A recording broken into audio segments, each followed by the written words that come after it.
século XX, a Rússia era governada pelo czar. Esse era um monarca autocrático que detinha plenos poderes, pois a monarquia era baseada no direito divino dos reis, legalizado pela Igreja Ortodoxa. O poder era centrado na figura do rei, que detinha em suas mãos todo o poder de decisões, sempre amparado pela classe burguesa. Enquanto a ideologia liberal se dispersava pela Europa, os líderes russos tratavam sua população de forma arbitrária, em um sistema retrógrado de governo. Nesse momento histórico, a Rússia era o país europeu com a maior densidade demográfica, algo em torno de 175 milhões de pessoas, na qual cerca de 85% de toda a população era constituída por trabalhadores rurais que reivindicavam um novo modelo agrário. Um dos motivos era o alto valor de terras, assim essas terras tornavam-se inacessíveis aos camponeses. O czar Nicolau II governou como um monarca autocrático, assim como fizera seus ancestrais. Sustentado por uma burocracia ampla e ineficiente, sua vontade era imposta pela polícia do Estado e pelo exército, e seus oficiais controlavam a educação e censuravam a imprensa. A situação era bastante favorável para uma revolução. A vida para cerca de 15 milhões de operários era dura. A moradia e as condições de trabalho nas fábricas eram precárias, proporcionando o aparecimento de partidos radicais e revolucionários. Os dois maiores partidos eram o Social-Revolucionário e o Social-Democrático, cujo líder era Lenin. O regime czarista tentou absorver as minorias polonesas e finlandesas e reprimiu os judeus que considerava perigosos. Ordenou a chacina de comunidades judias. O maior massacre ocorreu em Kishinev, em 1903, onde milhares de judeus foram assassinados. Até que no dia de 22 de janeiro de 1905, a Guarda Real abriu fogo contra uma multidão que protestava pacificamente nas ruas de São Petersburgo. Então, depois disso, dois grupos ganharam bastante força, sendo eles os mencheviques e os bolcheviques. Esses grupos surgiram no ano de 1903, depois da disputa entre Vladimir Lenin e Julius Martov. Os mencheviques, liderados por Georgy Plekhanov e Yuri Martov, acreditavam que a burguesia deveria liderar a nova república a ser constituída após a queda de czar Nicolau II. Já os bolcheviques, liderados por Vladimir Lenin, dependiam de uma mudança radical, dependendo de uma revolução socialista e armada caso necessário. Os bolcheviques e os mencheviques foram os primeiros partidos políticos a introduzirem o socialismo em um país no mundo.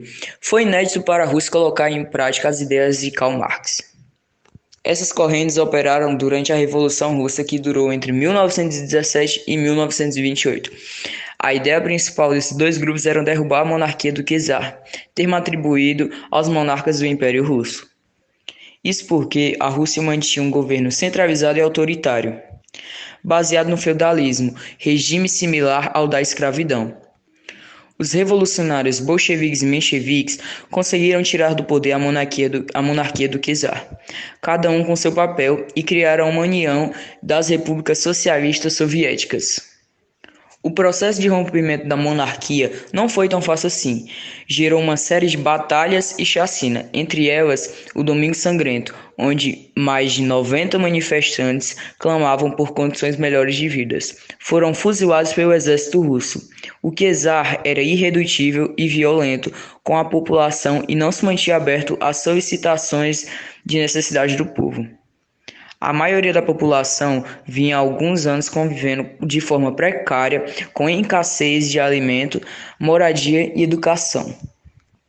O Exército Vermelho foi montado pelos bolcheviques, que guerrilharam contra os opositores e obtiveram vitória.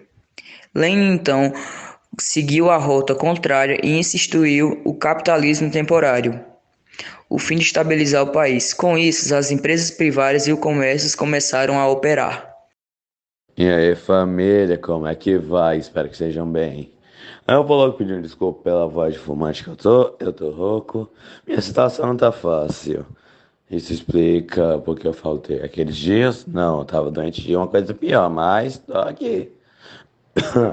Bom, vambora. Assim como meu amigo DVD acabou de falar, assim que os bolcheviques conseguiram vencer, o que foi que aconteceu? Tipo, Tava lá uns caras anticomunistas pensando, porra, não gosto desse governo não. Vamos lá derrubar.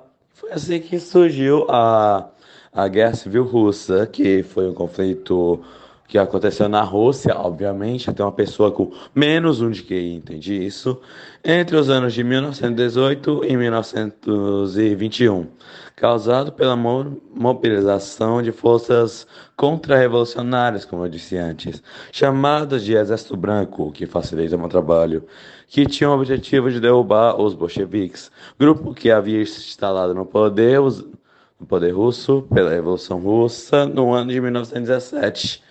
Aí você deve estar se perguntando, meu jovem Padawan, tá, mas por que mataram a família Romanov? E não se preocupe, eu vou responder essa sua pergunta agora. Acontece é que para os bolcheviques, a família de Nicolau II e o próprio imperador poderiam representar uma esperança para o Exército Branco, composto por aliança anticomunistas, o que Czar poderia inclusive ser considerado o legítimo governante da Rússia pelas nações europeias caso continuasse vivo. Foi nesse contexto quase explosivo que a família Romanov acabou executada no dia 17 de julho de 1918, há exatos 103 anos. Naquela madrugada, o Czar Nicolau II, sua esposa e todos seus herdeiros protagonizaram um fuzilamento assustador e absoluto. Agradeço por terem ouvido até aqui e tio dá 10 aí.